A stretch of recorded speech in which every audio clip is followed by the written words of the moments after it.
খেয়াল করো, করতাল দাও একটা, করতাল। সর্বগুজ্জতমং ভুয়ো শ্রীণমে পরমং বচ। ভগবান বললেন,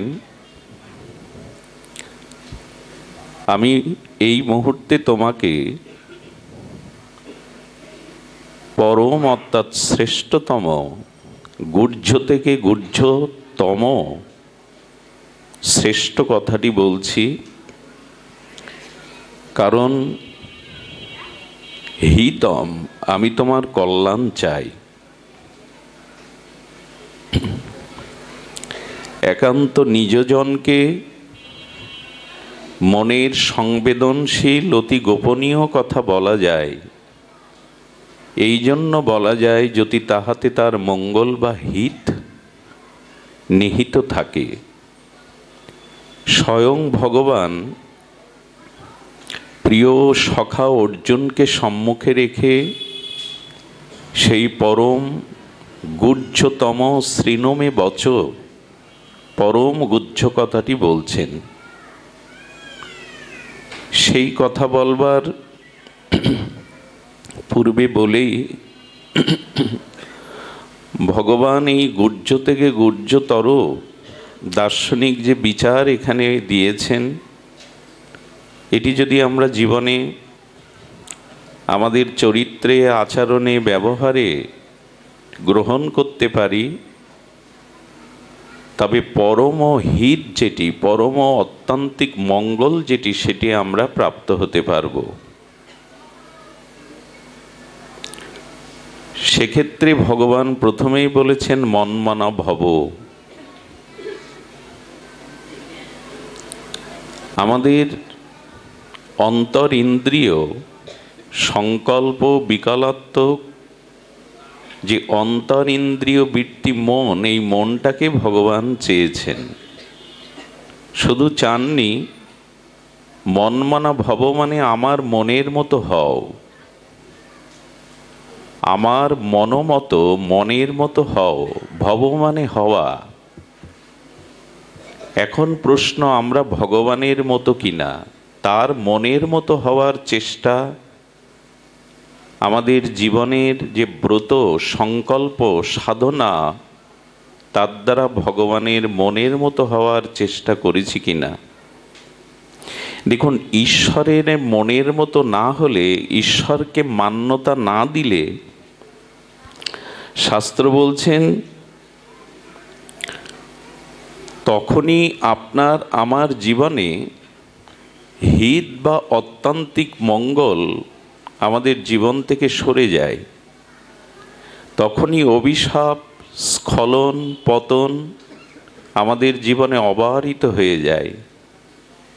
ঈশ্বরের মনের মতো না হয়ে বা তার মনটাকে তাকে অর্পণ বা সমর্পণ না করতে পারলে এবং ঈশ্বরকে মান্যতা না দিতে পারলেই আমাদের জীবনে সর্বোত্তম মঙ্গল থেকে, কল্যাণ থেকে, শ্রেয় থেকে আমরা বঞ্চিত হই না, একরকম পতন হই। খুব ধ্যান দিন। আচ্ছা, আমার দেহ অংশী, অংশী স্বরূপ দেহের হস্তটি হলো অংশ।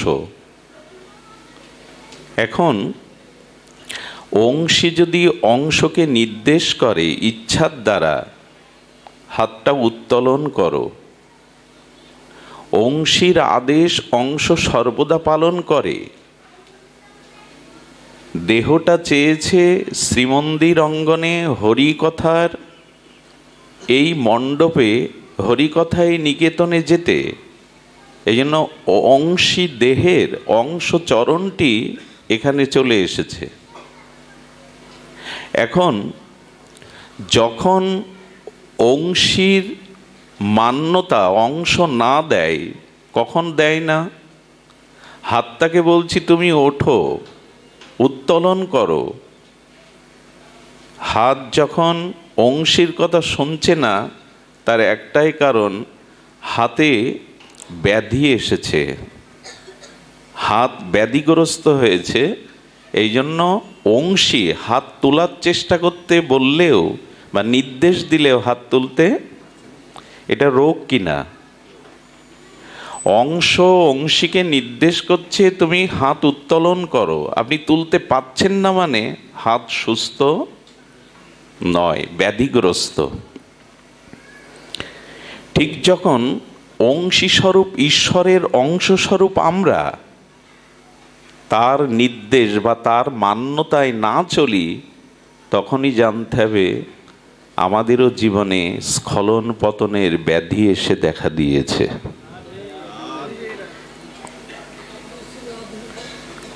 অংশী দেহের অংশ হাত তো আপনার কথাই শুনবে, শুনছে না মানে হাত রোগগ্রস্ত, পক্ষাগ্রস্ত হয়ে গেছে। আমরা কার অংশ? আমরা কার অংশ?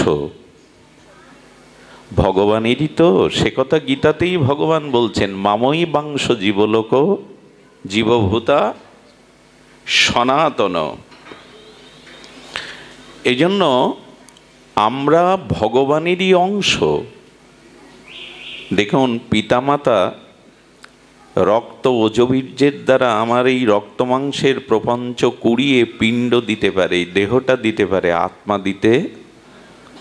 আত্মা দেহকে সৃষ্টি করে না, দেহ আত্মাকে সৃষ্টি করে। কোনটি? দেহ আত্মা সৃষ্টি করতে পারে না, বরঞ্চ আত্মা সেই অংশী ঈশ্বরের চিৎকন অংশ। আত্মা আমার মধ্যে ধারণ আছে বিধায় দেহটা গঠিত হয়েছে। শিশু মারা গেলে তাকে অক্ষত অবস্থায় মেডিসিন দিয়ে রাখলে সে কিন্তু কিশোর হবে না, যুবক হবে না, ক্রমবৃদ্ধি পাবে না। খুব গভীর মনোযোগ দিতে হবে। অংশ পরমাত্মার অংশ আত্মা, চিৎকন চিদ অনুকন আমাদের আত্মাটাই দেহকে ধরে রাখে। এ দেহ সৃষ্টির পেছনে, আমার চেতনার পেছনে আত্মাই কারণ, দেহ কারণ নয়। এই জন্য মৃতদেহের মধ্যে আজ পর্যন্ত আত্মা প্রবেশ করানো আমাদের ইচ্ছায় গেছে কি? পৃথিবীর অন্যতম শ্রেষ্ঠ দার্শনিকের ভেতরেও তো, ডাক্তারের ভেতরেও তো আত্মা সংযোজন করা যেত, গেছে কি? আত্মা দেহকে সৃষ্টি করে না, আত্মা দেহকেই সৃষ্টি করে, সুরক্ষা দেয়। আমরা সেই পরমাত্মার অংশ। অংশ হয়ে যদি অংশীর নির্দেশ মান্যতা না দেই, অংশীর যদি আজ্ঞা তার নির্দেশ না পালন করি, তখন জানতে হবে আমরা ভবরূপ ব্যাধিতে আক্রান্ত হয়ে অসুস্থ হয়ে গেছি। আর অসুস্থ মানুষ কখনো সুস্থতা বা মানসিক শান্তি পেতে, আমাদের মানসিক শান্তির অভাব কি কারণে? অর্থের কারণে? সম্পদের বাড়ি গাড়ির কারণে? আমরা ভগবানের এই পরম মঙ্গলময় হিত উপদেশ গ্রহণ করিনি যে মনটা আমায় দাও, মনমনা ভব, আমার মনের মতো হও, হতে পারিনি। সব থেকে মজার কথা হলো, পৃথিবীতে পরমাত্মা স্বরূপ, পরমাত্মার পরবস্থা সচ্চিদানন্দ আনন্দ স্বরূপ ভগবান ব্যতীত এ মন কাউকে 16 আনা দেওয়া যায় না, নেওয়াও যায় না। খুব ধ্যান দিয়ে শোনোর, এর এক একটি কথা আমাদের জীবনকে দুপা এগিয়ে নিতে সাহায্য করবে প্রগতির দিকে, ভগবানের দিকে। এই পৃথিবীতে, সংসারে কারো সাথে কারো মনের মিল হয় না, 16 আনা হয় না, দিতেও পারি না, নিতেও পারি না। কেউ পেরেছেন কি এর মধ্যে যে কাউকে 16 আনা মন অর্পণ করতে পেরেছেন, সেও 16 আনা মন আপনাকে দিয়েছে? সম্ভব নয়।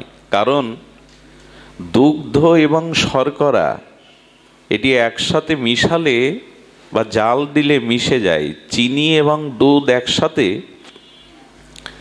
প্রজ্বলিত অগ্নিশিখাতে কিছুক্ষণ জাল দিলে কি হয়? মিশে যায় কি না? যায় কি না? কিন্তু দুধের উপরে এক টুকরো পাথর দিয়ে যদি জাল দেন 200 বছর, মিশবে কি? কারণ দুধ এবং শর্করা, চিনি স্বজাতীয়, দুটোই মিষ্টি, স্বজাতীয়, ওটা মিশবে। কিন্তু পাথর আর দুগ্ধ বিজাতীয়, এটা জাল দিলেও প্রক্ষালন করলেও তেমনি ভগবান সতর্ক করে দিয়েছেন, এ সংসারে শুধু আমার সাথেই তোমার মনের মিল হতে পারে, পৃথিবীতে আর কারোর সাথে তোমার মনের মিল কখনো হয়নি, হবেও না।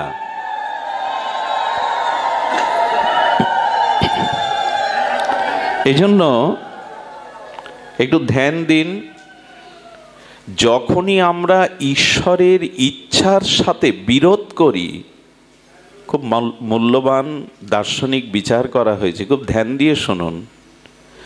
যখনই স্বয়ং পরম ব্রহ্ম ঈশ্বরের ইচ্ছার বিরুদ্ধচারণ করি, আমরা ইচ্ছার বিরুদ্ধে আমাদের জীবনকে পরিচালনা করি, তখনই অভিশাপ নেমে আসে, আর এসেছেও তাই আমাদের জীবনে। আচ্ছা, তার ইচ্ছাটা কি একবার জানতে চেষ্টা করেছেন?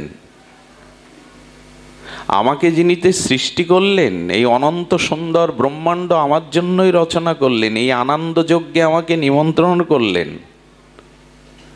এই জগতের আনন্দ যজ্ঞে আমার নিমন্ত্রণ করলেন উনি, আমাকে যে গড়লেন, আমি তার ইচ্ছাটা একবারও মনের দ্বারা জানতে চেষ্টা করেছি, তিনি আমার কাছে কি চান? এটা প্রশ্ন করুন সবাইকে, ঈশ্বর আমার কাছে কি চান, আমাকে কেমন করে তিনি গড়তে চেয়েছেন? এ উত্তর অনুসন্ধান আমরা সবাই রাখি না বলেই আমাদের জীবনের এই ভয়াবহ পরিণতি। তিনি আমাকে কি রূপে চান? আমার এই জন্মের পেছনে, এই সৃষ্টি আনন্দ যজ্ঞে আমন্ত্রণের পিছনে তিনিই একমাত্র কারণ। তিনি কেমন করে চেয়েছেন, আমাকে কি রূপে চেয়েছেন, তার ইচ্ছাকে মান্যতা দিয়ে চলেছি তো। যত আপনি তার ইচ্ছার, এই জন্য আমাদের উচিত বিড়ালির বাচ্চার মতো হওয়া। আমাদের উচিত কি? বিড়ালির বাচ্চার মতো হওয়া, বানরের বাচ্চার মতো না। বানর হনুমানের বাচ্চাটা মাকে জড়িয়ে ধরে, মা ওকে জড়িয়ে ধরে না। লক্ষ্য করবেন, হনুমান বা বানরের বাচ্চাগুলো শাবকটা মাকে বুক বেড দিয়ে জড়িয়ে ধরে, মা ধরে না। আর এই জন্য লাফালাফি স্বভাবের বানর হনুমানের বাচ্চাগুলো যখন পড়ে যায়, তখন উল্টে বাচ্চাকে থাপড়ায় ওর মা, ভালো করে ধরিসনি কেন,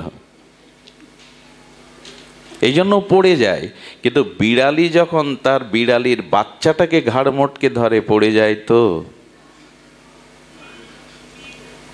তার কারণ হলো, ওখানে শাবক বাচ্চা তার মাকে ধরেছে, আর এখানে মা তার বাচ্চাকে ধরেছে। আমার মনে হয় দুহাত বাড়িয়ে দিয়ে সরল নিষ্কপটে ভগবানকে বলুন, তুমি আমাকে ধরো, আমি ধরলে হারিয়ে ফেলি, বারবার ছেড়ে ফেলি, তুমি ধরো আমায়। এই আবেগের কথা নয়, দার্শনিক বিচারের সর্ব অবধিকতা এটাই, তুমি আমাকে ধরো, আমি ধরলে বারবার হারিয়ে ফেলি হাত, তুমি আমায় ধরো। এই গান আপনাকে গাইতে হবে।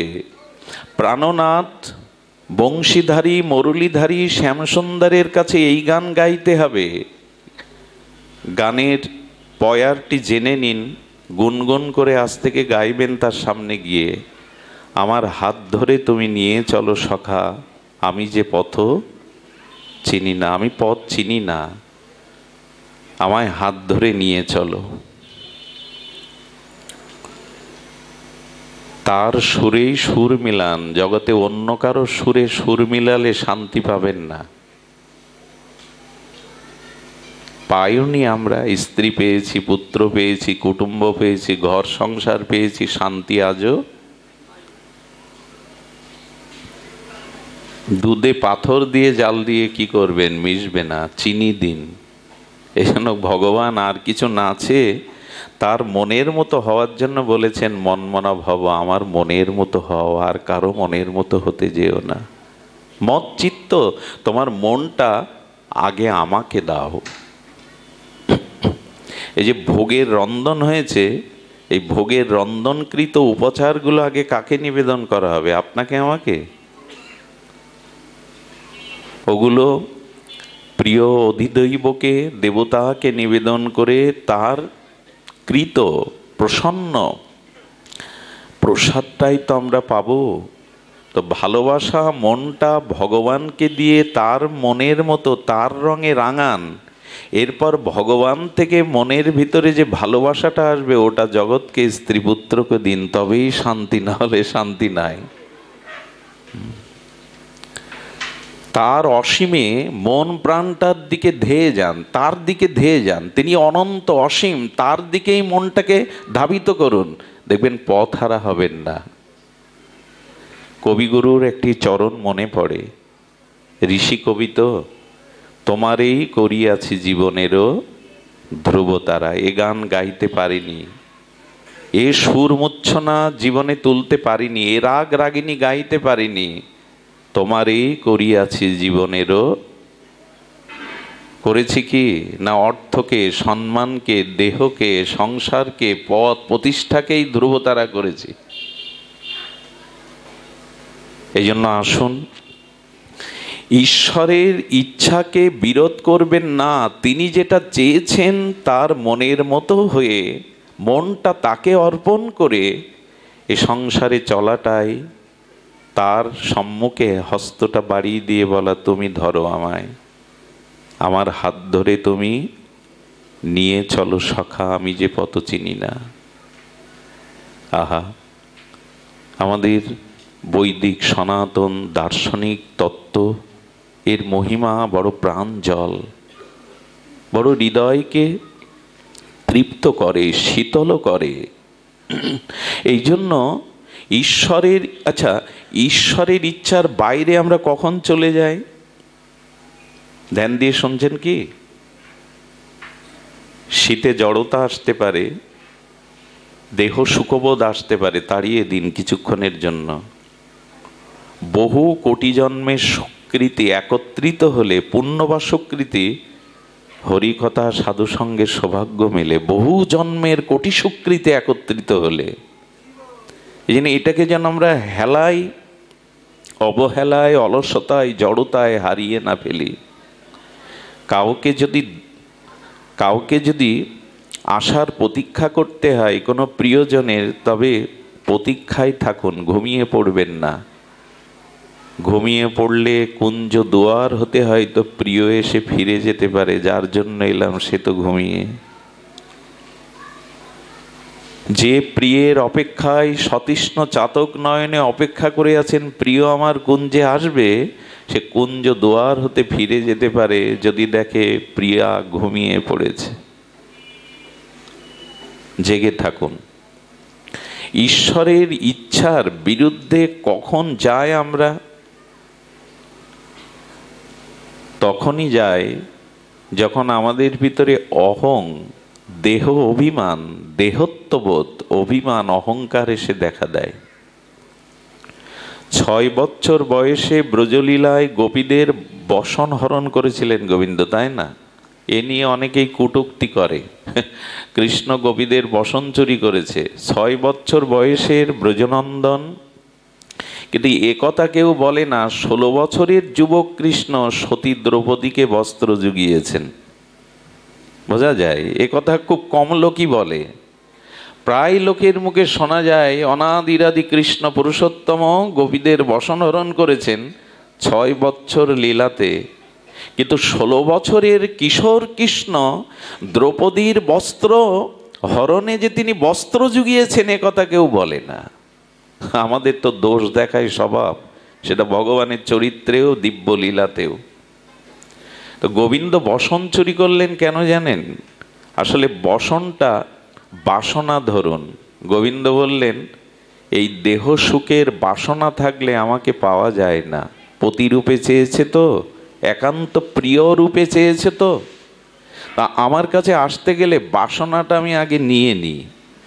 এই বাসনাটাই, দেহ অভিমানটাই, দেহে আবেশটাই তার ইচ্ছার থেকে দূরে সরে যাওয়া, তার মনের মতো থেকে আমরা তার মনের বিরোধ ভাবে চলা।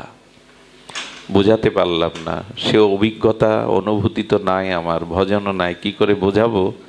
যখনই স্বাতন্ত্র কামনা আসে আমার, স্বাতন্ত্র কাম মানে, কামনা মানে ইচ্ছা, কামনা মানে ইচ্ছা, ইচ্ছাটাকেই কামনা। তো গোবিন্দ বললেন স্বাতন্ত্র ইচ্ছা বা স্বাতন্ত্র কামনা আনলেই তুমি আমার থেকে দূরে সরে যাবে। কামনা দুই প্রকার, একটু ধ্যান দিন।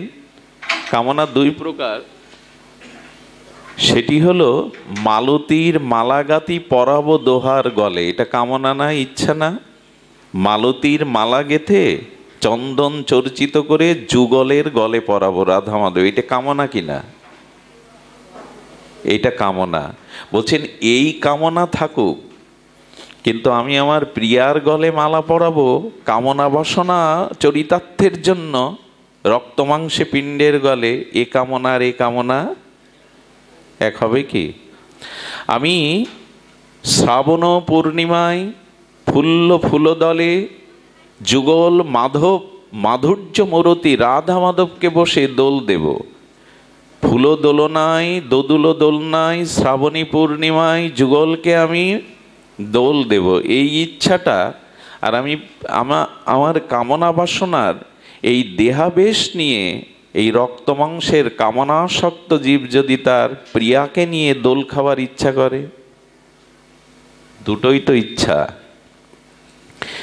ভগবানের প্রীতির জন্য, আত্ম কল্যাণের জন্য, আত্মতৃপ্তির জন্য ভগবানের আনন্দ দেওয়ার, সুখ দেওয়ার ইচ্ছাটাই প্রকৃত কামনা। এ কামনা থাকুক, এ কামনা নষ্ট করবেন না। কিন্তু ভগবানের সুখ ব্যতীত, তার প্রীতি ব্যতীত যখন সুখটা আমার দেহভোগের জন্য, আমার নিজ সুখের জন্য, এই রক্তমাংসের পিণ্ড পচা গলা রক্তমাংসের দেহভোগের জন্য কামনা আনি, তখন সেই কামনাটার নাম হয় স্বাতন্ত্র কাম। শব্দটা বড় মাধুর্য শব্দ দিয়েছেন ঠাকুর মশাই, নরোত্তম ঠাকুর, স্বতন্ত্র কাম। অর্থাৎ তোমার ভোগের জন্য যে ইচ্ছাটা জাগলো তার নাম স্বাতন্ত্র কাম। আর প্রিয় পরমকে সুখ দেওয়ার জন্য মনে যে ইচ্ছাটা জাগলো এরই নাম প্রেম। একটা ওঠায়, একটা নামায়, একটা নর্দমা দূষিত কদর্য প্রদূষিত জল, আর একটা হলো গঙ্গাবাড়ি। ভগবানের সেবার ইচ্ছাটা, তাকে সুখী করবার ইচ্ছাটা পূর্ণিমা, আর আমার দেহভোগের ইচ্ছাটা ঘোর অমানিসার অন্ধকার। আমার দেহভোগের কামনাটা এ সংসারে পুতি দুর্গন্ধময় নর্দমার প্রদূষিত জল, আর ভগবানকে সেবার ভাবনাটা হলো শুদ্ধ গঙ্গাবাড়ি।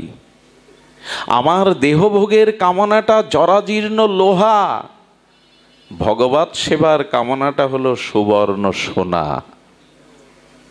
দুটোই ইচ্ছা, দুটোই ইচ্ছা। কবে বুঝবো আর? আত্মেন্দ্রিয় প্রীতিবাঞ্ছা এই ত্যাগ করে কৃষ্ণেন্দ্রিয় প্রীতিবাঞ্ছাটা কবে বুঝবো?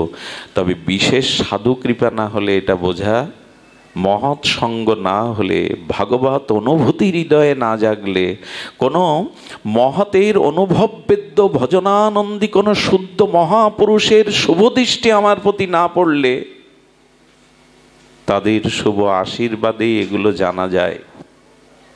ধূপ থাকলে সরিয়ে দাও তো, ধূপ, এগুলো জানা যায়, এগুলো সহজে জানা যায় না। এই জন্য বললেন ইষ্ট হসিমে দৃঢ়মিতি তত বক্সামি হিতম, আমি তোমার হিত চাই, আমি তোমার কল্যাণ চাই।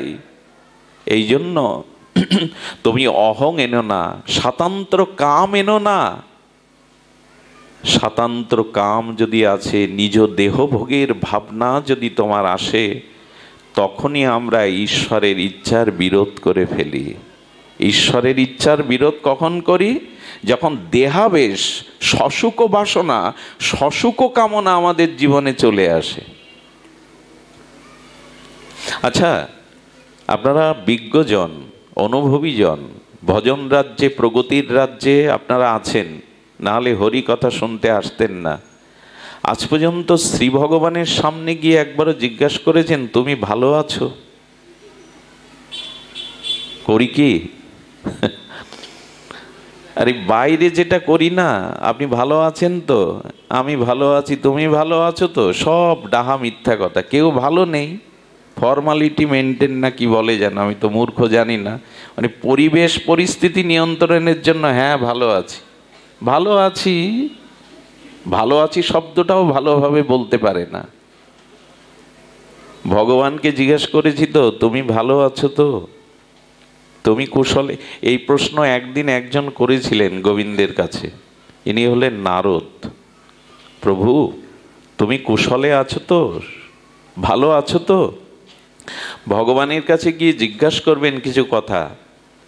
আচ্ছা, আপনি যে ভোগ রাগ দিলেন ভগবানকে, প্রতিদিন তো ফুল মালা চন্দন নির্মাল্য ভোগাদি দেন, উনি গ্রহণ করেছেন কিনা জিজ্ঞাসা করেছেন কোনোদিন? বলে এইগুলো জিজ্ঞাসা করবেন যারা বিগ্রহ সেবা করেন, অর্চন করেন, এগুলো পেয়েছে কিনা। যদি বলে উত্তর দেবে, বলে হ্যাঁ উত্তর দেবে। উত্তরটা সবসময় বাক্যে দিতে হয় না, অনুভূতির রাজ্যে ভাষা নয়, ভাষা বাদেও অনেক বিনিময় হয়, হয় কি না? তুমি অনেক কথা যাও যে বলে কোনো কথা না বলি। অনুভূতির রাজ্যে শব্দ চলে না, ওখানে শব্দ করা নিষেধ। আহা, গোপীরা কৃষ্ণকে সেবা দেবে, কৃষ্ণ বলবে এই সেবা দাও তাই দেবে তা নয়। কৃষ্ণের হৃদয়ে যে সেবার ইচ্ছাটা জাগবে, মুখে বলবে না, অনুভূতির দ্বারে গোপীদের মনে সেটা জেগে যাবে। শিশু সন্তানের ক্ষুধা লেগেছে কিনা মাকে ডেকে ডেকে বলে কি, বলে কি? বাৎসল্য প্রেমমতী মা বুঝে নেয় কিনা খোকাকে খেতে দিতে হবে। অনুভূতির রাজ্যে শব্দ চলে না, আমরা ওই রাজ্যে নেই বিধায় ঝগড়াঝাটি বাঁধিয়ে ফেলি, যন্ত্রণায় কাতর হই। তুমি অনেক কথা যাও যে বলে কোনো কথা না বলি, ওখানে ভাষা চলে না। এই জন্য দেবতার কাছে গিয়ে, প্রিয় পরমের কাছে গিয়ে সেবা দিয়ে জিজ্ঞাসা করবেন যে তুমি সন্তুষ্ট হয়ে সেবা নিয়েছে তো? উত্তর কি আসবে জানেন? ঠোঁটের কোণে একটা ঝিলিক হাসি দেখতে পাবেন, চোখের কোণে আর ঠোঁটের কোণে বিগ্রহের। যদি হাসে, জানবেন আজ আপনার সেবা গ্রহণ করেছেন। দেখবেন মহামায়ার অষ্টমী পূজার যে আরতি হয়, ওই সময় ওই পুরোহিত ঠাকুর যখন পঞ্চপ্রদীপে ধূপ দ্বীপে আরতি করেন জগৎ মাতার, তখন মুখের দিকে চোখের দিকে তাকিয়ে দেখবেন মা মিন্ময়ী নেই, চিন্ময়ী হয়ে যেন আমার চোখে কথা বলছে। ওই প্রতিমা এখন দেখুন। আপনি সেবা দিয়ে জিজ্ঞাসা করবেন অনুরাগে, তুমি গ্রহণ করেছে তো? চোখের কোণে, অধরের কোণে একটা মিষ্টি হাসি দেখতে পাবেন। যদি হাসি না দেখতে পান, জানবেন সেবা গ্রহণ করেনি। বৃন্দাবনে আচার্যরা এক এক দিন রাধারানীকে, গোবিন্দকে এক এক রঙের পোশাক পরান।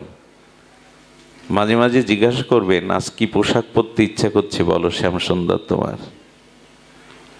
সেবা মানে কি ওই ফুল আর মন্ত্র আর ঘন্টা নাড়া? কবিগুরু অবশ্য একটা কথা বলে দিয়েছেন, তোমার পূজার ছলে তোমায় ভুলে থাকি। ওর মধ্যে পূজা ধূপ দীপ আড়ম্বর মন্ত্রোচ্চারণ করছে, কিন্তু প্রাণ নেই, অনুরাগ নেই। তোমার পূজার ছলে তোমায় ভুলে, নামে পূজা, প্রাণ নাই, অনুরাগ নাই, প্রীতি নাই। এই জন্য যা কিছু করবেন, এক মালা জপ, একটু ফুল চন্দন আন্তরিকভাবে করবেন, অনুরাগে করবেন। উনি ভাবগ্রাহী, উনি ভাবটাই নেন, বাইরের উপচার নেন না। আমাদের ভুল হয়ে যায়, রকমারি করে নানান বিচিত্র উপাচারে আলোর ঝলকানিতে তাকে খুশি করতে চায়, কিন্তু বিশ্ব ব্রহ্মাণ্ডের মাধুর্যমরতি স্বয়ং ভগবানকে অনুরাগ দিয়ে ছাড়া, প্রীতি ভক্তি ছাড়া অন্য কিছু তো সখী করা, এইখানেই আমাদের ভুল। জিজ্ঞাসা করবেন, আজ কোন রঙের পোশাক পরবে গো তুমি? বলে দেবে। যাই হোক, স্বাতন্ত্র কামনা যেই আসবে, নিজ দেহ ভোগের বাসনা যখনই সসুখ বাসনা আসবে, জানবেন ঈশ্বরের ইচ্ছা হতে আপনি দূরে সরে গেছেন। আর এই দূরে সরে গেলেই, দূরে সরে যাই কেন জানেন? এই দেহ আর সংসারের একটা প্রবল আকর্ষণ, আসক্তি, ভোগের বাসনা। একটা কথা বলি, কথাটা বলবার আগে আমার মধ্যে সতর্কতা আসছে, আমি অধিকারী কিনা একটু কৃপা করুন, ক্ষমা করবেন। অধ্যত্তকে ক্ষমা করার জন্য আগে হাত জোর করে ক্ষমা চেয়ে নিচ্ছি।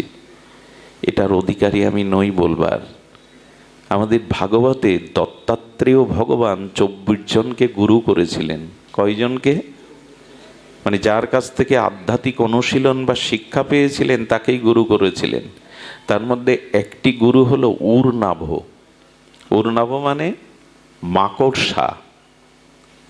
মাকড়সাকে গুরু করে কেউ, তাও ভগবান গুরু করছে, দত্তাত্রেয় ভগবান। মাকড়সা গুরু করলো কেন জানেন? আহা, মাকড়সা দেখবেন তার নিজের ভেতরের মুখের লালা দিয়ে শিল্পের মতো একটা জাল নির্মাণ করে। এই অভিজ্ঞতা আমাদের প্রত্যেকের আছে, ঘরে বাইরে। ওরকম জাল আপনি বুনতে পারবেন না। আচ্ছা, ও উপাদানটা ও বাইরে থেকে আনে না, ওর মুখগহ্বরের লালা দিয়ে ও জালটা নির্মাণ করে। উদ্দেশ্য কি জানেন? রাজ্য বিস্তার করা। এই রাজ্যে আমরা যেমন বাড়ি গাড়ি ভূ সম্পত্তি চাকর বাকর ভোগ বিলাসের জাল বুনি কিনা? ব্যাংক ব্যালেন্স ভোগ সুখ বাড়ি গাড়ি সুন্দরী রমণী জাল বুনে যায়। সারা জীবন এই জাল বুনি সুখে থাকবো বলে। সসুখ ভোগবাসনায় একটা জাল বুনি। জাল বোনার পরে কি করে জানেন? ওইখানে বাচ্চা কাচ্চা নিয়ে বেশ সুখে রাজত্ব শুরু করে, কিন্তু ওই জালে আটকে ও নিজেই। কিন্তু এর পরের সংবাদটা, ওই জন্য বলছে আমার বলবার অধিকার আছে কিনা। ওই যারা ওর বাচ্চা কাচ্চা ছিল, রাজত্ব সৃষ্টি করেছিল সংসারের মোহমায়ায়, ওরা কি করে জানেন? ওরা মাঝে মাঝে ওই জালে আটকানো মৃত বা ওই জালে আটকানো মাকড়সার ভেতরে তার যে কলিজা, তার অস্তিত্ব ওর আপনজনরাই খেয়ে নেয়। এই জন্য শুকনো মাকড়সার জালে গিয়ে দেখবেন মাকড়সাটার পর্দা আছে, ওর ভেতরে কিছু ওরাই খেয়ে ফেলে। যেটা বুঝবার বুঝে নিন। যে জাল বুনেছি সংসারে, হ্যাঁ, কামনা বাসনায় নিজজনের জাল, ওরাই আপনার জীবনের অস্তিত্বকে ধীরে ধীরে খেয়ে ফেলবে। ফেলছেও তাই। দুঃখ কি আকাশ থেকে কেউ দিতে আসে? পাড়া প্রতিবেশী কি আমার দুঃখের কারণ, যন্ত্রণার কারণ? যাদের নিয়ে স্বপ্নের জাল বুনেছি তারাই কুরে কুরে খাবে আমায়। কি অদ্ভুত দৃষ্টান্ত দিয়েছেন। সংসার করতে হয় বলে এমন, এদের নিয়েই জীবনের যথা সর্বস্ব। জীবন যৌবন এদের বিলিয়ে দিলাম।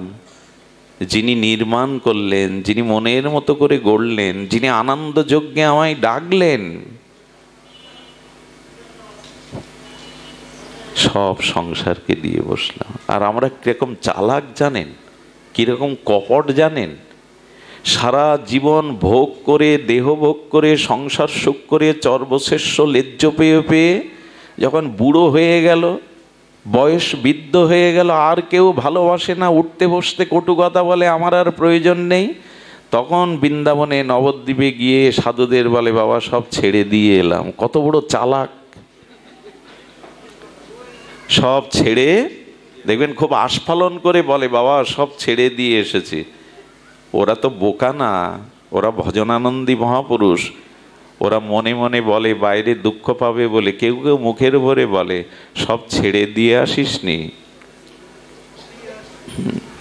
সব ছেড়ে আসিসনি, সব দিয়েই এসেছিস।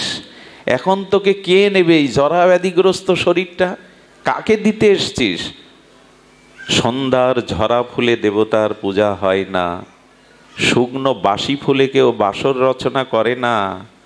তোমার হাসি, তোমার বাসি, তোমার যৌবনটাই দিতে হতো তাকে।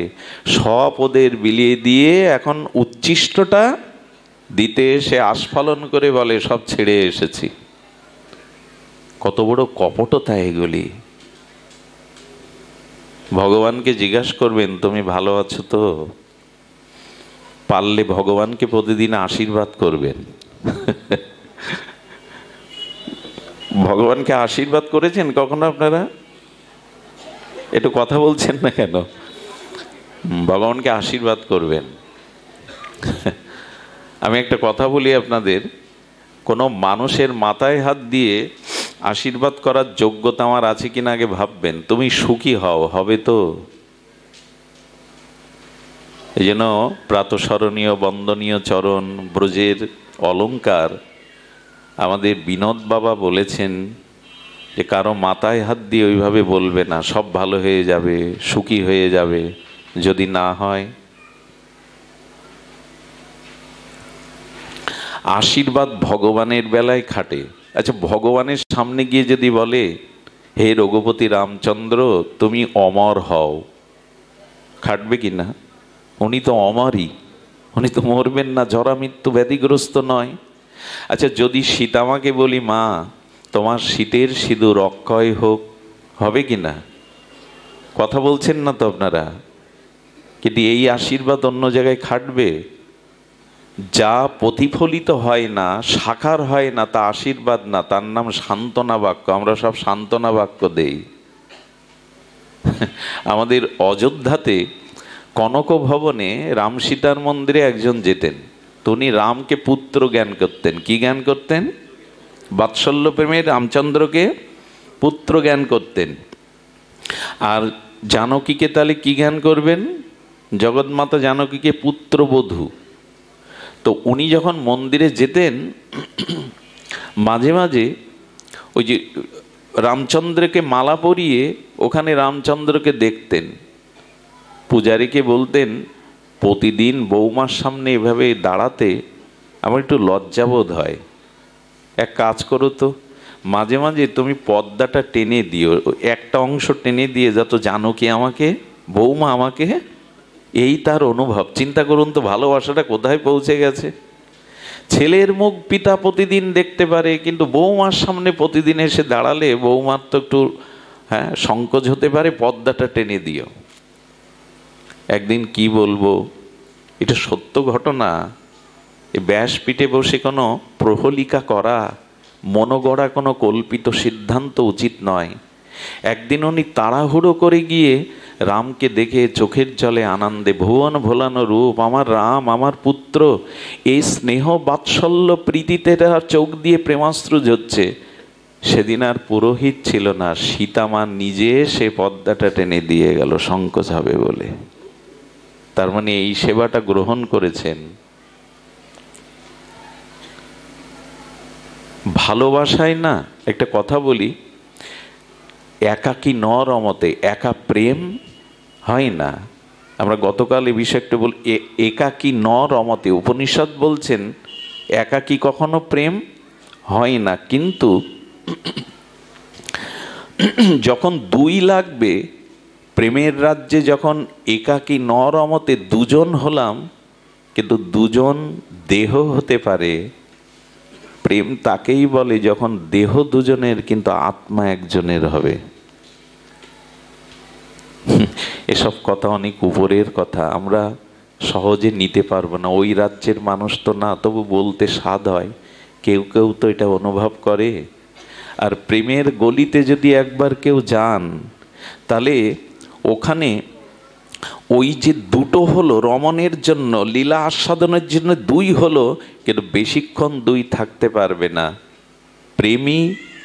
প্রেমী আর প্রেমিকা বা প্রেয়সী বা প্রিয়, এটা সবসময় এক হতে চাইবে।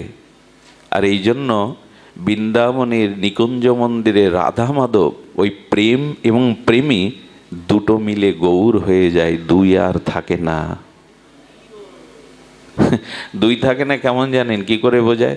প্রথমে পোশাকটা বাঁধা হয়। আমি যদি আপনাকে আলিঙ্গন করি এই মুহূর্তে, আপনার আমার পোশাক বাঁধা হয়, পোশাক খুলে ফেলুন। আমি বন্ধুকে আলিঙ্গন করছি, ওখানে আমার উপবিদ যে উপনয়ন আছে ওই সুতোটাও বাঁধা হয়ে দাঁড়াবে। এক সময় দুটো দেহ বাঁধা হয়ে দাঁড়াবে। এই রাধা কৃষ্ণ মিলিত হয়েই তো তবে গৌর হয়। এই জন্য যতদিন তার সাথে মিশে না যেতে পারতেন, সমুদ্র থেকে জল যতই মেঘ হয়ে পৃথিবীতে বৃষ্টি হয়ে ঝরুক, আবার সে সমুদ্রেই মিশবে। আমরা তার থেকে এসেছি, তার কাছে ফিরে যাওয়ায়, তার চরণে নিজেকে সমর্পিত হয়ে সেই পরমানন্দের আনন্দের মধ্যে নিজেকে মিলিয়ে নেওয়া, এটাই ছিল আমাদের মূল লক্ষ্য। ভগবান সেটা চেয়েছিলেন। ওই মহা সিন্ধুর ওপার থেকে কি সঙ্গীত ভেসে আসে, আয় ঘরের ছেলে ঘরে আয়, আর কত ভূতের বোঝা বইবি, আর কত ভূতের ব্যাগার খাটবি, আয়। এখানে চির বসন্ত, এখানে জরা নেই, মৃত্যু নেই, ব্যাধি নেই, হাহাকার নেই, আয় আমার কাছে ফিরে আয়, ঘরের ছেলে ঘরে আয়। এই ডাক যারা শোনেনি তারা বড় হতভাগ্য। এই বাঁশি যাদের কানে বাজেনি তারা বড় হতভাগ্য। এ বাঁশি বেজে চলেছে, তবে দেহে এ বাঁশি শোনা যাবে না, ভেতরে প্রবেশ করতে হবে, খুব ভেতরে। ভেতরে প্রবেশ করলেই এই বাঁশি তখনই বেজে উঠবে, সেই বাঁশির ধ্বনি তখনই শুনবেন। প্রথমেই যেটা বলেছিলাম, তার থেকে, তার ইচ্ছা থেকে আমরা দূরে সরে যাই যখন দেহাবেশ আসে, দেহ অভিমান আসে। এই জন্য গোপীদের দেহাবেশ ছিল না। কৃষ্ণলীলা, কৃষ্ণ বিরহ কাতরা গোপীরা মাঝে মাঝে ভাবতে ভাবতে নিজেই কৃষ্ণ হয়ে যেতেন, নিজেই কৃষ্ণ অনুকরণ করতেন। প্রেম প্রেমিকে এক করে দেয়। কবে হবে এই দিন? লালন যদিও গেয়ে গেছেন মিলন হবে কত দিনে, কি বুঝলাম জানি না। ওই দিনটার অপেক্ষার জন্য প্রতীক্ষা করুন, নিত্য নিরন্তর অবিরত চিন্তার দ্বারা, মননের দ্বারা অপেক্ষা করুন, কবে তোমার কাছে ফিরে যাব, আমি যে তোমারই। এই পৃথিবীতে যখন কেউ বলে তুমি আমার, এর থেকে মিথ্যা শব্দ আর হতে পারে না। কিন্তু গোবিন্দ যখন বলে তুমি আমার, এর থেকে সত্য শব্দ জগতে আর দ্বিতীয় নেই। সদীমণ্ডলী, দেখুন গীতাতে আত্মসমর্পণ, ওই যে মদ চিত্ত মদগত প্রাণা, এটা বলেছেন না, মন মানা ভব মদ ভক্ত মদ জাজিমাং নমস্কার। খুব ধ্যান দিন শব্দটার মধ্যে। আচ্ছা, আপনার কোনো শারীরিক ব্যাধির জন্য, কিডনি, হার্ট, লিভারের সমস্যার জন্য অপারেশন থিয়েটারে গেছেন, ডাক্তারকে কখনো বলে রোগী আপনি কিডনি কোথায় জানেন তো, লিভার কোথায় খোঁজ রাখেন তো? বলে কি? বলা উচিত কি? আপনার যন্ত্রপাতি ঠিক আছে তো, এ কথা বলে কি অপারেশন থিয়েটারে? ওখানে গেছো রোগ সারাতে, তার উপরে ভরসা করো। গোবিন্দ যেন বললেন যদি আমার পথ থেকে দূরে সরে গিয়ে থাকো, এবার আমার চরণে এসে বলে তুমি যা করবে আমার জীবনে তাই, আমি আর আলাদা কোনো স্বতন্ত্র ইচ্ছা রাখবো না। ডাক্তার বোঝে না কিডনি কোথায়, অপারেশন কি দিয়ে করতে হবে, ওর ওপরে ভেরে দিন। সর্বধর্মান পরিত্যাজ্য মামেকাং শরণাং ব্রজ, সঁপে দিন। উপায় ওই একটাই, তার কাছে সমর্পিত হওয়া। আমি এসেছি, আমার ভবরোগ আছে, তুমি চিকিৎসক। আচ্ছা, এই চিকিৎসা প্রথমেই করেন গুরুদেব। দেখুন একটা ভালো শব্দ এসেছে, ভবরোগ নিবারক শ্রী গুরুদেব। গুরুদেব কি? ভবরোগ। শুনছেন তো মায়েরা? গুরুদেবকে ভবরোগ নিবারক। আচ্ছা, ভবরোগের নিবারণকারী শ্রী গুরুদেব। আচ্ছা, ভবরোগটা কি? ভবরোগ কি? ভব মানে সংসার, আর সংসারের মূল রোগটা কি জানেন? পুনঃ পুনঃ মার গর্ভে প্রবেশ করা। এর থেকে বড় রোগ আর?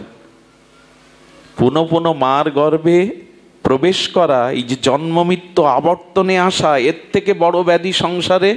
আচ্ছা, যদি মার গর্ভে না আসতাম কর্মফল ভোগ করতে হতো, মৃত্যুর স্বাদ নিতে হতো। তার মানে এই মার গর্ভে এসেছি মানেই এটাই হলো ভবরোগ। এই ভবরোগ দূর করতে পারেন শিল গুরু মহারাজ। মহৎ কৃপা হলে এই আসা যাবার ভবরোগ নিবারণ করেন। সেদিকে লক্ষ্য কই, শ্রীগুরু চরণে, মহতের চরণে সমর্পিত ভাব কই। ডাক্তারের কাছে গেছেন রোগ সারতে, ওখানে বিচার করেন না, ওইখানে সঁপে দিন, ওইখানে সঁপে দিন, ওখানে বিচার করতে যাবেন না। ভগবানের কাছে গিয়ে শুধু বলুন এবার আমাকে তোমার করে নাও, এইটুকুই তো মন্ত্র। এবার আমাকে তোমার করে নাও। তবে বলতে তো এখনই পারি, এখনই তো বললাম, বলে এভাবে বললে হবে না। কপটতা রেখে বলো না, হৃদয় দিয়ে বলো হে গোবিন্দ আমি তোমার হলাম, চৈতন্য চরিতামৃত বলছেন, হে গোবিন্দ, আমি তোমার হলাম যদি কেহ বলে একবার, ভব বন্ধ হইতে গোবিন্দ তারে করেন পার। একবার বলে দেখো আমি তোমার, তবে কপটতা শূন্য হয়ে সরল চিত্তে নিবেদিত আত্মা হয়ে বলো আমি তোমার। তিনি হাত বাড়িয়েই আছেন, হাত বাড়িয়ে আছেন। কপটতা ওখানে পৌঁছায় না, ছলনা ওখানে পৌঁছায় না। এই জন্য একবার শুধু অপেক্ষা, গোবিন্দ তুমি আমার। কিরকম জানেন, উত্তরার গর্ভে অভিমন্যু সেই অশ্বত্থামা ব্রহ্মাস্ত্র নিক্ষেপ করলে উত্তরা বলেছিল, প্রভু আমি নয়, পাণ্ডবদের উত্তরস্বরী হিসাবে তোমার ভজনের জন্য এই সন্তানকে তুমি রক্ষা করো। মাতৃগর্ভ মলমূত্রের দ্বার নরক সম যন্ত্রণা, এটা ভাগবতে আছে। মাতৃগর্ভে আমরা যখন থাকি, মলমূত্রের মাঝখানে একটা নরক। গোবিন্দ করলেন কি, ওই নরকরূপী মাতৃগর্ভে প্রবেশ করে ভক্তকে ব্রহ্মাস্ত্রের হাত থেকে রক্ষা করলেন। বলুন তো কেউ আছে এমন? আহা, মাতৃ জঠরে প্রবেশ করে অভিমন্যুকে, পরীক্ষিতকে, ভুল হচ্ছে, অভিমন্যু পুত্র পরীক্ষিতকে ভগবান রক্ষা করলেন। এমন এমন দরদি, এমন ভক্তবৎসল, এমন কৃতজ্ঞ ভগবানকে নিজেকে সমর্পণ করলাম না। এই জন্য গোবিন্দ বারবার বারবার সেই মূল কথা বলছেন, মনমনা ভব। তিনি বলছেন, হ্যাঁ আমাকে মনটা দাও। আচ্ছা একটু লক্ষ্য করুন তো, হাত ওঠানোটা ক্রিয়া শক্তি, খুব ধ্যান দিয়ে শুনতে হবে। হাতটা তোলাটা, এই যে আমি হাতটা উত্তোলন করছি, এটা কি শক্তি? ক্রিয়া শক্তি। হাত একটি ইন্দ্রিয়, এটা যখন কাজ করছে তাকে ক্রিয়া বলে। অর্থাৎ হাত উত্তোলন হচ্ছে, এটা হলো ক্রিয়া শক্তি। হাতটা উঠলো কেন? ধ্যান দিচ্ছেন তো? হাতটা উঠলো কেন মানে ক্রিয়া করলো কেন? ইচ্ছা হয়েছে তাই। আমি কিছু বোঝাতে গিয়ে ইচ্ছা হয়েছে তাই হাতটা উঠেছে। মানে নিতাই গৌর বলতে গেলে তো হাতটা তুলতে হবে। তার মানে ক্রিয়া শক্তির পেছনে কি কাজ করেছে? ইচ্ছা শক্তি। তো ইচ্ছা শক্তি না কাজ করলে ক্রিয়া শক্তি ক্রিয়াশীল হয় না। আচ্ছা, ইচ্ছা শক্তির উৎপত্তি কোথা থেকে? জ্ঞান শক্তি থেকে। আপনার ভিতরে চেতনা রূপ জ্ঞান আছে, ওই চেতনা ইচ্ছা শক্তিতে ক্রিয়া শক্তিকে নির্দেশ করলো। না, কি করে বোঝায়? আজকে সকালে মনে হয়েছিল কালীবাড়িতে ভাগবত আস্বাদনের জন্য যাব। আপনার ভিতরে চেতনা না থাকলে এই জ্ঞানটা আসতো, আজ ভাগবত আস্বাদনে যাব, আজ ভাগবত হবে। এই চেতনাটা জ্ঞান শক্তির ক্রিয়া, আর জ্ঞান শক্তিটা আপনার ইচ্ছা শক্তির ক্রিয়াতে সমর্পণ হয়েছে যে আজকে যাবই, যত কাজ থাক। আর ইচ্ছা শক্তি আপনার এখানে ক্রিয়া শক্তির দ্বারা এনেছেন। এখন ভালো করে লক্ষ্য করুন তো, ক্রিয়া শক্তি, ইচ্ছা শক্তি আর জ্ঞান শক্তি, এই ত্রয়ী শক্তির দ্বারা আমরা পরিচালিত হচ্ছি। এখন মূল কথাটা হলো, ক্রিয়া শক্তিও থাকবে না, ইচ্ছাও শক্তিও থাকবে না যদি চেতন জ্ঞান শক্তি আমার মধ্যে না থাকে। ক্রিয়া করতে পারবে হাত পা মৃত ব্যক্তির? ইচ্ছা প্রকাশ করতে পারবে? কারণ তার ভিতরে চেতন শক্তি জ্ঞান শক্তি নাই। এই জ্ঞান সত্যমূর্তিম ঈশ্বর পরমাত্মা রূপে আমার মধ্যে আছে, তাই চেতন জ্ঞান শক্তি ইচ্ছা শক্তিতে রূপান্তরিত হচ্ছে, ইচ্ছা শক্তি ক্রিয়া শক্তিতে রূপান্তরিত হচ্ছে। এখন বলুন তো, সেই চেতনার মূল্যায়ন করা উচিত কিনা? এখন আমরা সেই চেতন শক্তির, ইচ্ছা শক্তি ক্রিয়া শক্তিকে সেই চেতন শক্তির অনুকূলে কাজে লাগাচ্ছি তো? এভাবে ঝড়ের মতো বলে গেলে এসব কথা বোঝা যাবে না। এই কথা বুঝতে এই জীবাধমের 30 বছর লেগে গেছে, তবু তো বুঝিনি। হয়তো মুখস্থ করে বা আমরা শব্দ বিন্যস্ত করে আমি আপনাদের বলবার চেষ্টা করছি, কিন্তু এই কথাটার কাছে আসতে গত 30 বছর লেগেছে। চেতন শক্তি অর্থাৎ জ্ঞান শক্তি ইচ্ছা শক্তিতে রূপান্তরিত হয়, ইচ্ছা শক্তি ক্রিয়া শক্তিতে রূপান্তরিত হয়, তাহলে তার ইচ্ছা শক্তিকে, ক্রিয়া শক্তিকে সেই চেতন শক্তির দিকে ফিরিয়ে দিন। আমি বলতে চেয়েছিলাম ড্রেনের দূষিত জলটা পতিত পাবনী গঙ্গায় ফেলে দিন, কিন্তু দয়া করে গঙ্গার জলটা পোকামাকড় প্রদূষিত ড্রেনের জলে ফেলে দিবেন না। আপনার ক্রিয়া শক্তি, ইচ্ছা শক্তিকে চেতন শক্তিতে সমর্পণ করুন, তবেই তো আপনি তার হবেন, তবেই তো আপনার জীবনের পরিপূর্ণতা আসবে। এই জন্য শাস্ত্র বলেছেন যে আপনার ক্রিয়া, আপনার ইচ্ছাগুলি ওই চেতন বা জ্ঞান শক্তিতেই সমর্পণ করে দিন। এটাই আমাদের জীবনের সর্ববড় পূজা হবে, এটাই আমাদের জীবনের সর্বোত্তম উপাসনা হবে, এটাই আমাদের জীবনে আত্মনিবেদন হবে যে আমার ক্রিয়া, আমার ইচ্ছা তোমাতেই সমর্পিত হোক। আর যদি ঘুমিয়ে থাকি, অচেতন থাকি, তখন যেন এটা বলতে পারি, সেটা যেন বলতে পারি, আমার এ ধূপ না পোড়ালে গন্ধ কিছুই নাহি মিলে, আমাকে পোড়াও, আমাকে পুড়িয়ে যখন থাকি অচেতনে চিত্ত আমার, আঘাত সেজে পরশ তব সেই তো পুরস্কার। বলতে পারবো তো? যখন থাকি অচেতনে চিত্ত আমার, হ্যাঁ, আঘাত সেজে পরশ তব সেই তো পুরস্কার। জগতে যে দুঃখ, যন্ত্রণা, আঘাত, এটা আমাকে জাগাবার জন্য, তোমার স্মৃতিকে মনে করবার জন্য। এই জন্য আসুন দুঃখকে, যন্ত্রণাকে, অভিশাপকে আমার জাগাবার মন্ত্র, ওই যে ঘুম ভাঙানিয়া, ঘুম জাগানিয়া হয়ে আঘাত না করলে তো কেউ ঘুম থেকে উত্থিত হয় না, তাকে অন্তত শব্দের দ্বারা আঘাত করতে হয়, ডাকতে হয়।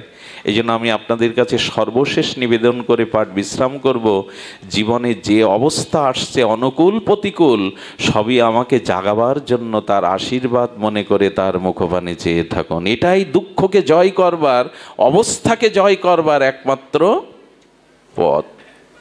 সবশেষে বলবো, এই জ্ঞান শক্তিকে, চেতন শক্তিকে জাগাবার একটা সর্বশ্রেষ্ঠ মন্ত্র আমি একটু আপনাদের প্রসন্ন দৃষ্টিতে গুরু মহারাজের কৃপায় সামান্য একটু জানিয়ে যাই। আমি অনুরোধ করছি হাত জোড় করে, আঁচল পেতে না, হৃদয় পেতে কথাটা গ্রহণ করুন। যদি আপনার সেই সুপ্ত চেতনাকে জাগাতে চান, সেই ঈশ্বর সত্তাকে, সচ্চিদানন্দ স্বরূপকে পূর্ণ জাগ্রত করতে চান, তবে একটি নিবেদন করব আপনাদের, সেটি হলো একমাত্র ভগবানের নামকে এই মুহূর্ত থেকে নিত্য নিরন্তর সংকল্প করে আশ্রয় নিন। এই কথাটুকুই সামান্য একটু শুনতেই হবে। ইচ্ছা শক্তিটা আপনারা একটু প্রয়োগ করুন এই শব্দটার দিকে। পৃথিবীতে যা কিছু, সব কিছুর মধ্যে শব্দই প্রধান। এই দেখুন, এর মধ্যে শব্দ পাচ্ছেন, শব্দ পাচ্ছেন, কিন্তু এটা যখন ছিঁড়বেন তখন এর থেকে একটা শব্দ হবে। ওর মধ্যে শব্দটা ছিল, ছিল কি না? দুটো পাথর এক জায়গায় রাখুন, শব্দ পাবেন? দুটো পাথরকে সাংঘর্ষিকভাবে ধাক্কা দিন, শব্দ আসবে কি না? আপনি হাতটা ঘষুন, তার মানে শব্দ ব্রহ্মেরই এ জগৎ। আমি কি করে বুঝাই, সব দার্শনিক কথা বোঝবার ক্ষমতাও আমার নাই। আমি খুব জীবাধম, অজ্ঞ, মূঢ়, অধম। কি করে বোঝাই যে শব্দই হলো আমাদের সমস্ত চেতনার মূল। আর পৃথিবীতে যত শব্দ আছে, সমস্ত মঙ্গল, সমস্ত সারাত্ম শক্তি ভগবানের নামরূপ শব্দের মধ্যেই দেওয়া আছে। শব্দ ছাড়া আপনি বিনিময় কিছু করতে পারবেন না। আমার এই শব্দ ব্রহ্মের ভাষা আছে বলে আপনার সাথে আমার মত বিনিময় করতে পারছি। আমার হৃদয়ের সংবেদনশীল ভাবনাটা এই শব্দ বাহক হয়ে আপনার হৃদয়ে স্থাপন করে দিচ্ছে। শব্দ, ধনাত্মক শব্দ আছে, ধ্বনি দিয়ে যা উচ্চারণ করি, আর বর্ণাত্মক আর ধনাত্মক ধ্বনি দিয়েও বোঝানো যায়। দোকানদার শুনতে পাচ্ছে না, ধ্বনি দিলেন। আলুর কথা জিজ্ঞাসা করছেন, বোবা জানি না, আপনি ইঙ্গিত করছেন। ধনাত্মক আর বর্ণাত্মক এই দুটি শব্দই দিয়ে আমরা জগতে পরিচালিত হচ্ছি। যখন বললেন আলু কত করে, ইঙ্গিতে বর্ণাত্মক না ধনাত্মক শব্দের দ্বারা, ভাবের দ্বারা বোঝাতে চেষ্টা করলেন। দোকানদারও আঙুল তুলে ধনাত্মক না বর্ণাত্মক না ধনাত্মক বা ইঙ্গিতাত্মক শব্দ দিয়ে আপনাকে দামটাও বলে দিল। আমার বলবার অভিপ্রায় হলো, শব্দ ছাড়া আমরা চলতে পারি না। আপনার হার্টবিটের শব্দ যদি না থাকে, আপনার এই যে নাড়ির শব্দটা যদি না থাকে, স্পন্দন যদি না থাকে, মানে আমি বোঝাতে চেষ্টা করছি এইটুকু আমার অজ্ঞতার মধ্যে দিয়েই, যে শব্দের মধ্যেই সমস্ত শক্তি নিহিত। আচ্ছা, এখানে আপনারা বসে আছেন কেন? শব্দ ছাড়া এখানে আর কিছু আছে নাকি? পুরস্কারের ব্যবস্থা, ধনী হওয়ার ব্যবস্থা? এখানে তো জল পিপাসা লাগলেও আপনাকে কেউ এক গ্লাস জল দেবে না। এখানে আপনি সব থেকে পৃথিবীর কঠিন কাজ কি জানেন? একজন 2 ঘন্টা ধরে কথা বলছে আর আমি 2 ঘন্টা নীরবে শুনছি। পৃথিবীতে এর থেকে কঠিন কাজ আর অন্য সময় এটা আপনি পারবেন না, 5 মিনিটও পারবেন না। পৃথিবীর সব থেকে কঠিন কাজ করছেন, অথচ সব থেকে মানসিক শান্তি আপনি এখন পাচ্ছেন। সংসারের বোঝা, সংসারের চিন্তা আপনার মনের মধ্যে নাই। এটাই শব্দের মহিমা, শব্দের মহিমা। দেখুন, এই জন্য ধনাত্মক এবং বর্ণাত্মক শব্দাবলী সমস্ত শক্তির আধার। এই পৃথিবীর সৃষ্টির মূলেও শব্দ ব্রহ্ম, নাদ ব্রহ্ম, ওম। এই পৃথিবীর সৃষ্টির মূলেও এই নাদ ব্রহ্ম। এই জন্য শব্দকে ব্রহ্ম বলা হয়। এই জন্য ভগবানের নাম এটা ব্রহ্মের সর্বোত্তম সমন্বিত শক্তির আধার। এই নাম একটু দয়া করে শুনুন, কৃপা করে হৃদয়ে কথাটা নিন। আমাদের মুক্তির, আমাদের কল্যাণের, আমাদের শ্রেয়ের অন্য কোনো পথ নাই। এই জন্য গোবিন্দ বলছেন সতত কীর্তন্ত মাং। এই গীতাতেই বলেছেন সর্বদা আমার, আর কি বলেছেন? তস্মাৎ সর্বেষু কালেষু মামনুষ্যর, আমাকে স্মরণ করো নামের দ্বারা। এই নাম হলো সর্বোত্তম। দেখুন, আচ্ছা, অগ্নি কোথায় কোথায় আছে? শব্দ কোথায় কোথায় আছে? শব্দ সবখানেই আছে। শব্দ গুণকত্তম আকাশম। দার্শনিকরা বলেছেন আকাশ বলে আলাদা কোনো বস্তু নেই, শূন্যস্থানকেই আকাশ বলে। আর শূন্যস্থান না থাকলে শব্দ শঙ্কটা বাজে কেন? ওর মধ্যে একটা শূন্যস্থান আছে বিধায়। আমরা আহারটা নিতে পারি কেন? ওখানে একটা শূন্যস্থান আছে। তাই আমরা ঘরে বাস করতে পারি কেন? ঘরে একটা শূন্য জায়গা, ওখানে সব ইট কাঠ দিয়ে ভরিয়ে রাখুন, ঘরে যেতে পারবেন? শব্দ গুণকত্তম, শব্দই যার গুণ তাকে বলে আকাশ। শব্দ সবখানেই আছে, আছে কি না? শব্দ সবখানে আছে। অগ্নি কোথায় আছে? এই দেখুন শক্তি কোথায় আছে। আচ্ছা, জলে আগুন আছে? আছে মা? সবাই না বলছে। জলবিদ্যুৎ তৈরি হয় কি করে? সূর্যের কিরণ যেখানে যেখানে প্রতিভাত হয় ওখানে আগুন আছে। সূর্যের কিরণ যেখানে যেখানে প্রতিভাত হয় ওখানে এই জলবিদ্যুৎ প্রকল্প থেকে বিদ্যুৎ তৈরি হয়। জলে হাত দিয়ে বিদ্যুৎ পাবো তো? আপনার মধ্যে আগুন আছে বিধায় আপনি বেঁচে আছেন, তাপ আছে বিধায়। আচ্ছা, কোনো মরা মানুষকে স্পর্শ করে দেখেছেন? সে কখনো গরম, স্পর্শে গরম দেখায় কিনা? তারা সব মৃত ব্যক্তি শীতল বরফের মতো, তাপ নাই। সব পাতার মধ্যে, সব গাছের মধ্যে, এই যে এখন আগুনের উপরেই বসে আছি আমরা, এই কাঠগুলো কি আগুন নয়? এর মধ্যে কি আগুন নাই? জ্বালিয়ে দিন। তার মানে জলের মধ্যে আগুন আছে, কিন্তু আমি খুঁজে পাবো কি? আচ্ছা, মাটির মধ্যে গন্ধ আছে। মাটি খুঁড়ে পদ্ম ফুলের গন্ধ, রজনীগন্ধার গন্ধ, গোলাপের গন্ধ পাবেন। ফুলের গাছগুলো কি করে মাটি থেকে গন্ধ নিয়ে ফুলের পরাগ রেণু তো আমাদের দেয়। আমি বলতে চাইছি আগুন সবখানে আছে, ফুলের গন্ধ মাটিতে আছে, কিন্তু সেটা আপনি আমি আবিষ্কার করতে পারি না। ফুলের পরাগ রেণু পবনে মলয়ে গন্ধ সুগন্ধ বিলিয়ে দেয়, ঠিক তদুপরি ভগবানের নামের মধ্যে ভগবানের সমস্ত শক্তি নিহিত আছে, প্রেম নিহিত আছে। যিনি এই নামটাকে নিত্য নিরন্তর অনুধ্যান করেন, এই নামের মধ্যে দিয়েই তিনি পরম ব্রহ্মের সমস্ত কৃপা লাভে সমর্থ হন। এই নামই আশ্রয় হলো মহাপ্রভুর লক্ষ্য ছিল। শুধু নাম নিবেন না, আরেকটি অনুরোধ করি, কারণ নামের সাথে সাথে আর তিনটি জিনিস ওতপ্রোতভাবে জড়িত। যার নাম আছে তার রূপ থাকতে হবেন। কোনো বস্তুর নাম ব্যতীত কোনো রূপ আপনি কল্পনা করতে পারবেন না। অর্থাৎ যখনই ভগবানের নাম নিচ্ছেন, ওই নামের মধ্যে তার রূপটাও। মধুসূদন বলে যদি কাউকে ডাকি, নামই তো ডাকলাম, কিন্তু একটা আকার চলে এলো নামের সাথে সাথে, তাতে একটা রূপ থাকতে হবে। এই জন্য নামের মধ্যে রূপ আছে, আর যার নাম আছে, যার রূপ আছে, তার ভিতরে কিছু না কিছু গুণও আছে। নাম, রূপ এবং তার কিছু লীলাও আছে। তো ভগবানের নামের মধ্যেই ভগবানের নাম, রূপ, লীলা সন্নিবিষ্ট হয়ে আছে। সব থেকে বড় কথা, ভগবানের আনন্দ সন্তুষ্টির জন্য এই নামই হলো আমাদের সর্বশ্রেয় উপায়। ভগবানের গুণমহিমা কথা আর ভগবানের শ্রীনাম, এই নাম নিতে হবে। তবে কেমন করে?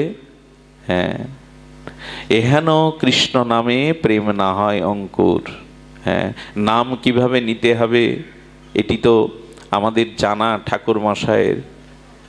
গৌরাঙ্গ বলিতে হবে পুলক শরীর, কই হয় না তো। হা, গৌরাঙ্গ বললে তো শরীর পুলকিত হয় না। হরি হরি বলিতে নয়নে বহে নীর, কই নয়নে তো প্রেমস্র আসে না। আচ্ছা, এই ভিড়ের মধ্যে যদি কোনো মা তার শিশু সন্তানকে হারিয়ে ফেলে, তার খোঁজবার ভাষা কি? চোখের জল তো আমার খোকা কোথায়, বলতে পারো আমার খোকা কোথায়? আর কোনো দিকে তো তার দৃষ্টি নেই। অনেক জন্মই তোমাকে দূরে রেখেছে প্রিয়। এজন্য সেই সন্তান হারা মা যেমন চোখের জলে উৎকণ্ঠা পিপাসা ব্যাকুলিত হয়ে আমার খোকা কোথায় খুঁজে বেড়ায়, যেদিন ভগবানের নাম নিতে নিতে প্রেমস্রু বিগলিত হবে। গৌরঙ্গ বলিতে পুলক শরীর, হরি বলিতে নয়নে বহে নীর, সেই দিন এই নাম তার কাছে নিয়ে যাবে আপনাকে। নাম যেন যন্ত্রের মতো না হয়, শুধু যন্ত্রের মতো যেন নাম হয়। গুরুদেব বলে দিয়েছেন, যন্ত্রের মতো শুধু নিয়ম রক্ষা করছি, নামে অনুরাগ চাই, নামে প্রীতি চাই। দেখুন নামে প্রীতি কেমন জানেন? রাধারানী বললেন, সখী কে গো শোনাইল শ্যাম নাম, কানেরও ভেতরে দিয়া মরমে পশিল গো, আকুল করিল মন।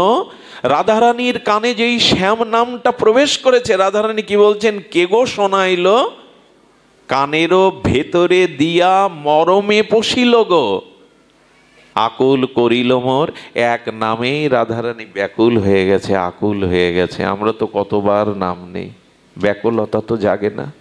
তাই ভগবানের কাছে প্রার্থনা করুন, তোমার নাম নিতে নিতে যেন প্রেমস্রু বিগলিত হয়, তোমার নাম নিতে নিতে যেন চিত্ত বিমল হয়।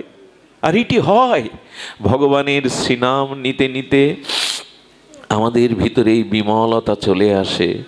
আরে হরিনাম নিলে হৃদয় এত শুদ্ধ হয় যে ঠাকুর হরিদাসের কথায় বিষাক্ত সাপও স্থান ত্যাগ করে চলে গেল।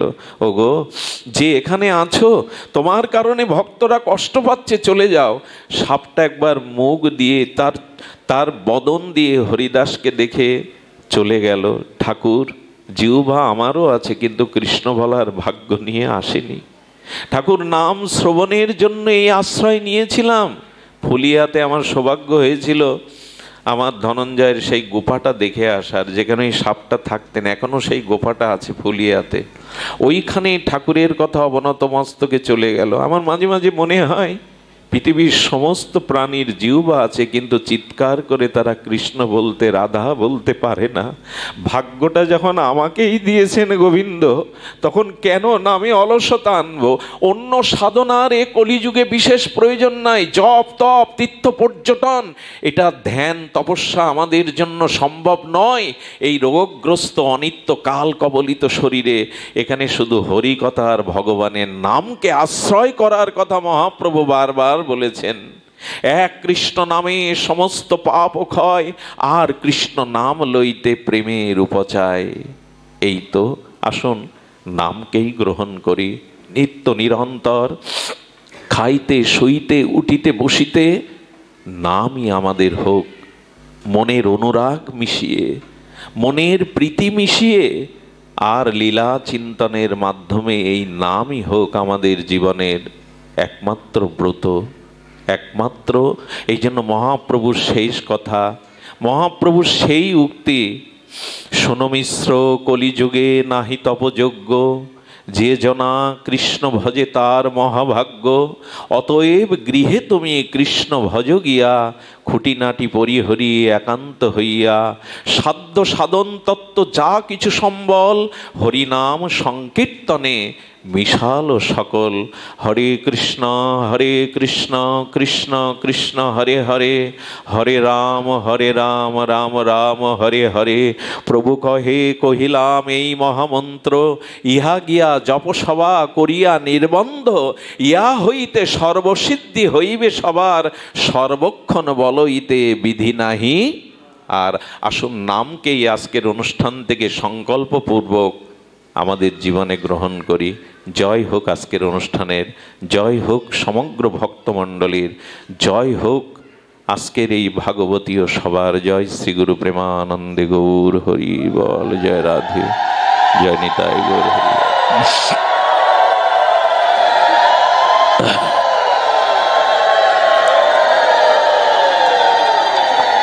শুধু ভক্তমণ্ডলী, হাটবাড়িয়া পূর্বপাড়া সুভাষ দাসের বাড়িতে আগামীকাল হরিকথা সন্ধ্যায় আছে। এই জীবাধমের হয়তো আসবার কথা আছে, হয়তো না কথা আছে। মহাপ্রভু যদি আনেন আপনারা নিমন্ত্রিত। জয় রাধে। ও ধনঞ্জয় কৃষ্ণের কিছু গ্রন্থ আছে, গ্রন্থগুলো সংগ্রহ করতে পারেন, সাধুমুখী হরিকথা সহ অন্যান্য গ্রন্থ। জয় রাধে।